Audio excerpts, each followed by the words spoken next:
ان میں سے نمبر 1 ایران ہے. اگر ہم چلتے ہیں عرب سے مشرق کی طرف تو ایران ایک اعتبار سے یہ بازی لے گیا ہے پورے.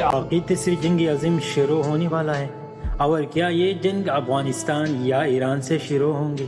کچھ لوگ کہتے ہیں کہ آنے والا وقت میں ایک بہت بڑی جنگ ہوگی، جس اسلامی روایت میں الملحمۃ الکبریٰ کہا جاتا ہے. کہا جاتا ہے کہ ایک شخص کے 1000 بیٹے ہوں گے تو 999 ختم ہو جائیں گے ایک بچے. یہ وقت بھی آنے والا ہے کہ حضور فرماتے ہیں اتنی بڑی جنگ ہوگی. اس جنگ میں دنیا کی بڑی طاقتیں شامل ہوں گے اور مشرق وسطی کے علاقے میں اس کا مرکز بن سکتا ہے. کچھ روایت میں خراسان کا علاقہ کا ذکر بھی ملتا ہے، جس میں آج افغانستان اور ایران کے کچھ حصے شامل ہیں. اس وجہ سے بعض لوگ کہتے ہیں کہ بڑی جنگ کی چنگاری اس طرف سے اٹھا سکتا ہے. لیکن یاد رکھیں، اسلام میں اس جنگ کی صحیح وقت کسی کو معلوم نہیں ہے. یہ علم صرف اللہ کے پاس ہے.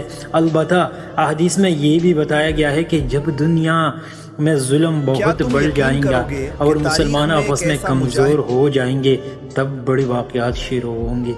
پھر ایک وقت آئے گا جب امام مہدی علیہ السلام ظاہر ہوگے، اور اس کے بعد حضرت عیسیٰ علیہ السلام بھی دنیا میں تشریف لے آئیں گے. سوال یہ ہے کہ کیا یہ واقعی اس زمانے کے قریب ہے؟ یہ فیصلہ آپ خود کر لیں. اگر آپ کو اس معلوماتی ویڈیو پسند آئے تو چینل کو سبسکرائب کریں اور ویڈیو کا آخر تک ضرور دیکھیں.